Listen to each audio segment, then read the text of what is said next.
L'entrevue du jour, une présentation de la résidence des bâtisseurs Monseigneur Deschênes à Montmagny, une résidence privée pour aînés située au cœur de Montmagny, pour vivre en toute quiétude.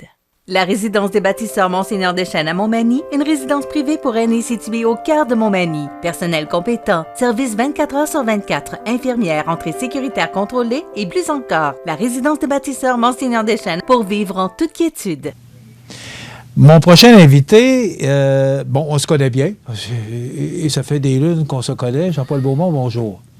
Bonjour, Michel. Jean-Paul est maintenant le nouveau président de la fabrique Saint-Thomas. Il a succédé à Mme Martine Boulay il y a quelques mois, quelques semaines. J'ai été assermenté à la dernière réunion ce mois-ci. Et Jean-Paul est ici pour faire le point sur ce que je vous ai dit hier. C'est ce que j'ai entendu d'une source qui m'a dit on a entendu au prône à la célébration de dimanche matin à l'église Saint-Thomas par le président de la fabrique que suite au départ du sacristain Roger Marié et de M. Desjardins, que là, si on ne trouvait pas des sacristains, qu'on devrait fermer indéfiniment l'église Saint-Thomas à compter du 8 novembre.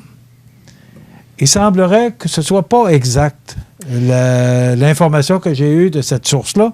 Alors, j'ai invité le président de la fabrique pour mettre les points saisis sur les barres, sur les tapes, parce que on sait comment c'est important, une église dans une communauté. Alors, j'ai l'impression qu'il y a beaucoup de monde qui ont sursauté hier quand j'ai parlé de ça. Jean-Paul Beaumont, qu'en est-il? D'abord, Michel, je vais te rassurer. Je suis très heureux et c'était ce que je prévoyais, que en étant vrai dans la lecture au prône, c'était de réveiller, parce qu'il y a un grand bout de temps qu'on a été victime de la pandémie, tout le monde. Et puis, moi-même, après 4 ou 5 jours de TV, j'ai dû la fermer parce qu'on parlait juste de ça. J'ai dit à mon épouse, j'écoute plus ça. Je vais tomber malade. Mais la pandémie était là et il y avait des mesures à suivre. Ces mesures-là, on est en train de distancer. Mais revenons à notre prône que j'ai dû lire, qui a été, en passant, écrit par, M. Talbot. Le curé, oui. Le curé. Michel? Oui, en passant, correction, nous n'avons plus de curé. Ce sont des PM, des prêtres comme modérateurs. Ah, c'est ce que j'ai appris. J'apprends, moi aussi, là. OK. Ça fait pas 10 ans que je suis là. Je dirais que on apprend tous les jours, là, avec ce qui se passe. Et l'aide à notre curé ou prêtre modérateur Talbot, ça s'appelle des prêtres missionnaires. Ils le font bien la tâche. Fait que... Alors, je suis content, Michel, que ça brasse. Parce que on méritait un peu de savoir que les gens, quand on a commencé à faire nos messes le dimanche, ben les premières, on avait 25 personnes. Après ça, là, il fallait mais il faut dire que là, les gens ne savent pas que le Saint se voit, ça fait le mauvais jeu de mots, là. Mais on ne sait pas trop combien de gens, combien on peut rentrer. On est à 250. Bon, OK. Et puis, je vais vous dire qu'on est sur le bord de les compter puis de dire, hop, vous, là, vous ne pouvez pas rentrer. Mais ce n'est pas arrivé encore. Mais j'ai des photos. Je pense que personne ne serait content de se faire refuser à la porte non plus. Bien, regardez la personne qui suit son chum puis qui arrive puis qui se frappe le nez dans la vitre. Ben, est-ce que vous demandez le passeport vaccinal pour aller à l'église? Pas dans le moment, mais il faudra peut-être, comme toutes les autres organisations, il faudra. On n'a pas le choix. C'est comme ça que ça fonctionne. Mais à date, on avait les signatures, on avait le lavage des mains. Ce que je n'ai pas vécu ici, mais que j'ai vécu ailleurs, au Mexique, c'est la température. qui est très fiable. Mais bon, alors on travaille avec le Québec ou avec le Canada. Je t'ai montré mon passeport pour le Canada. Alors, je l'ai, puis ça fait pas... Il y a un mois, il n'existait pas. Alors... Maintenant, pour en revenir à la fermeture de l'église Saint-Thomas, moi, je veux vraiment savoir, est-ce que vous l'avez dit? Moi, je ne l'ai pas dit. Pourquoi? Durant la pandémie, là, Michel, là, était fermé. Mais c'est pas pareil. Mais là, c'est pas pareil. Parce que là, on parle de plusieurs fermetures d'églises un peu partout sur le territoire. Et là, on savait qu'un jour, ça allait réouvrir comme d'autres établissements. Et voilà. Maintenant, est-ce qu'on va fermer l'église Saint-Thomas? Je vous dis que non. C'est juste qu'il fallait brasser. Il faut dire les choses telles qu'elles sont. Alors, je peux vous dire que si on informe la population rend bien. Il faut faire attention à l'interprétation de un ou deux mots qui pourraient nous nuire, mais c'est pas mauvais. C'est comme la médaille qui a deux côtés. Il faut la brasser pour avoir ce qu'on veut avoir. Fait que dans le moment, ce qu'on a besoin, c'est 4 personnes. Ça peut aller jusqu'à 6 parce que ça peut être des couples. Mais on a besoin actuellement de 2 sacristains pour le dimanche et un autre pour le mardi et le jeudi. Et ce sont des postes, en passant, Michel, rémunérés. OK. Hein? Et puis, ça se fait à travers les marguilliers. Moi, je trouve les marguilliers, là, j'arrive, puis j'ai trouvé une équipe, là, hors du commun, c'est le fun, puis ça travaille bien. Est-ce que tous les postes sont comblés au niveau des marguilliers? Oui. Oui? Oui. Puis, parce qu'il y a eu élection récemment, là? Oui. Bon. Puis ça va très bien. Et puis, je veux dire que Martine a fait un très beau travail. Elle avait une belle expérience. Elle était là plusieurs années. Et puis, chaque marguillier a son poste. C'est comme, tu sais, au gouvernement, là. Selon ses forces, puis c'est... Alors, moi, là, j'arrive, puis comme président du conseil de fabrique, puis j'ai dit, si ça fonctionne comme ça, moi, ça ne me dérange pas d'être à la présidence de votre conseil de fabrique. On a un très beau conseil. Puis, je peux te dire, Michel, à date, qu'on a 2 personnes qui sont arrivées et qui sont là. Et puis, il y en a peut-être d'autres parce que dimanche qui vient, je vais refaire la même lecture, mais je ne ferme pas l'Église. Pour le bien de la communauté, on ne peut pas la fermer. Il faut l'administrer, puis il faut s'organiser avec ce qu'on a. Puis surtout dans ce qui s'en vient, ça viendra plus tard, il y a beaucoup de changements puis de renouveau au niveau de l'Église puis du diocèse. OK. Ce que j'entends, ce que je veux bien entendre, c'est que l'Église va demeurer ouverte, mais là, ça vous prend des sacristains. Et pas un. Mais là, le 8 novembre, vous n'en avez pas, Jean-Paul. Ça va faire quoi? Bien, je viens de te dire qu'on en a. OK.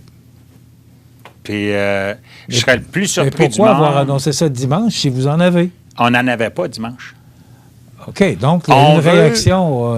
Tu sais, là, le jardin, il faut que tu le sèmes le printemps pour avoir des légumes dans l'été, hein, des productions. Bien, ça, c'est la même chose. Il faut que tu brasses, puis là, tu dis, oh, tiens, voilà le résultat. C'est comme ça que je vois ça. Puis c'est comme ça qu'il fallait que ça se passe. Alors, Michel, tu me connais. J'ai quelques années d'expérience comme présidence dans divers domaines ailleurs. Il faut que ça marche. Mais pour que ça marche, il faut que tu tiennes ta place. Puis, on est dans le renouveau ou dans le... Puis, il faut vivre avec tous les jours. La loi, c'est quoi, 21 sur la laïcité, nous donne toutes les chances qu'il faut pour qu'on aille bien.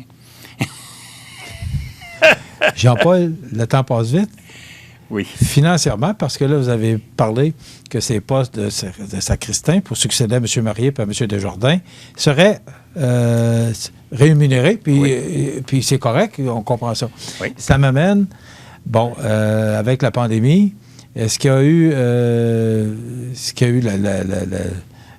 financièrement, comment ça se passe? Est-ce que la capitation, ça a eu lieu? Est-ce que les gens sont généreux? Est-ce que financièrement, la fabrique se porte bien? On sait qu'il y avait de l'argent dans les coffres, là, avec la vente du presbytère. Comment va la fabrique de Saint-Thomas? Bon, ben, je te rassure, Michel. Si les paroissiens de Saint-Thomas, ou même de Montmagny, parce que il faut voir ça comme ça,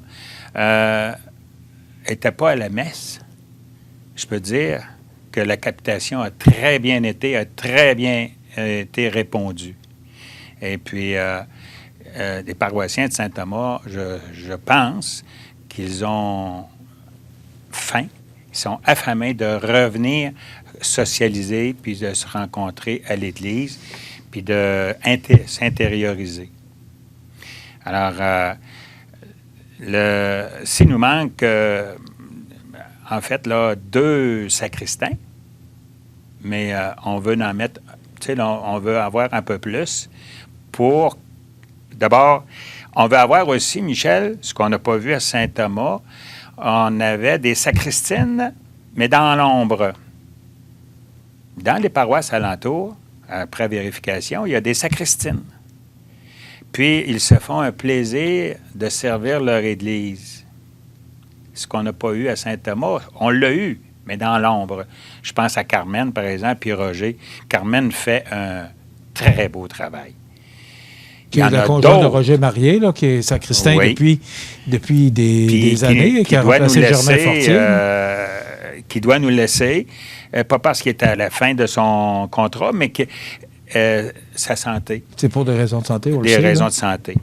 C'est pour ça que parce qu'il n'y en a pas passé beaucoup de sacristains. Moi, de mémoire, il y a eu M. Fortier-Père. Oui. Il y a eu Germain Fortier, fils de M. Fortier. Oui. Il y a eu Roger Marié. Et là, dans le temps, Michel, il fallait qu'il fasse le pelletage, il fallait qu'il fasse la pelouse, il fallait que le lavage des planchers, puis imagine la sanitation durant la pandémie. Ah ben là, tu viens là, ça vient de tout part. Oui, puis on sait que c'est un grand bâtiment, là. Et je te dis que dans le moment, il y a la neige, le pelletage, va se faire selon les normes de la promutuelle des églises. Et puis, le contrat va être signé le 26. OK, ça va se donner un contrat? Oui. Après ça, on regardera pour d'autres... Il faut attendre d'abord nos gens qui vont nous arriver puis qui nous diraient, ben moi, j'aurais été intéressé à faire ça. Parce que c'est pas beaucoup d'heures par semaine, là. Le dimanche, c'est 3 heures. Alors, si on leur demande 2 dimanches dans le mois, bien, c'est 6 heures de travail. Mais s'ils veulent faire plus, les sacristains de hier, puis les sacristains et les sacristines de demain ne seront pas les mêmes. C'est ça qu'il faut regarder pour le bien de la communauté. Jean-Paul revient à la question. Est-ce que financièrement, la fabrique se porte bien? Très bien. On n'a pas à être inquiet? Pas du tout. OK. Il y a un maglier qui s'en charge, et puis qui nous donne les chiffres, puis qui suit. Puis on est en très bonne... On sait qu'il y a beaucoup de bénévolat, mais là, si on se met à tout payer nos services, c'est sûr que là, ça va coûter plus d'argent. Et là, il y a moins de monde à l'Église à cause de la pandémie, entre autres. Donc, les quêtes sont moins volumineuses. Non, mais la capitation est bonne, par exemple. OK. La réponse par la capitation est très bonne. OK. Il reste 2 minutes. Oui. Qu'est-ce qui va se passer comme changement au cours des prochaines semaines? Au cours des prochaines semaines, si ça vous fait plaisir, ça ne me dérange pas d'être disponible pour vous le dire, mais les paroissiens ont besoin de savoir. Oui. Et puis, ce que je dis aux paroissiens, bien, ça peut être votre voisine qui n'a pas entendu le message, mais rendez-lui le message. Ne laissez personne derrière. Elle serait peut-être intéressée si elle l'avait su. Alors, ça serait le message que j'ai. Est-ce que la chorale est revenue? Elle revient. Est-ce qu'elle est revenue ou elle revient? Elle revient. OK. À partir Elle n'a jamais arrêté. Sauf qu'il y avait... Donc, Claire a toujours été là. La pandémie. Oui, Claire, puis Marie-Hélène. Mais là, je parle de tout le groupe, là, parce que quand même, c'est une 50aine de personnes. Là. il faut regarder encore la distanciation. Mais je te dis que oui, puis je peux pas m'avancer ici ce matin pour Noël, mais il y a des belles... Il y a des acceptations qui ont été faites pour Noël. Alors, il va y avoir une fête de Noël. Mais tout le monde est sur le... Tu sais, qu'est-ce qui va arriver, là? Si tu as une quatrième vague qui est aussi forte que la première et la deuxième, mais on est en préparation comme s'il n'y aurait pas de vague. OK. On est fort. Oui, on est fait fort. Oui.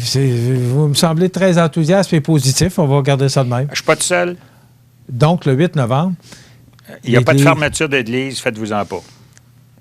J'ai bien compris ce que vous avez dit. D'accord. Merci d'avoir été avec nous. Ça me fait plaisir. Jean-Paul Beaumont, président de la Fabrique Saint-Thomas. Alors, un feu de paille, probablement. Une information qu'on avait reçue. Il fallait brasser les cartes pour avoir un résultat. OK. Maintenant, vous viendrez nous parler des changements que vous voulez imposer ou implanter à la fabrique ou dans l'Église. Je pense qu'on a tout intérêt à en parler pour rester positif par rapport à tout ce qui se passe actuellement. Oui, puis il ne faut pas oublier les changements qui se font au niveau du diocèse puis du Canada. Et ça, on a quand même régulièrement Monseigneur, Monseigneur Boudreau avec nous. On pourra communiquer avec lui. Ah oui. Parce que les présidents... Et l'abbé Michel Talbot est toujours le bienvenu ici. D'ailleurs, on l'a reçu à quelques reprises. Oui. Merci. On doit s'arrêter là-dessus, Jean-Paul Beaumont, président de la Fabrique Saint-Thomas. Merci. Président du Conseil de Fabrique. Voilà. Correction faite. On s'arrête là-dessus dans quelques instants, les grands titres de l'actualité avec José Soucy. L'entrevue du jour, une présentation de la résidence des bâtisseurs Monseigneur Deschênes à Montmagny, une résidence privée pour aînés située au cœur de Montmagny, pour vivre en toute quiétude.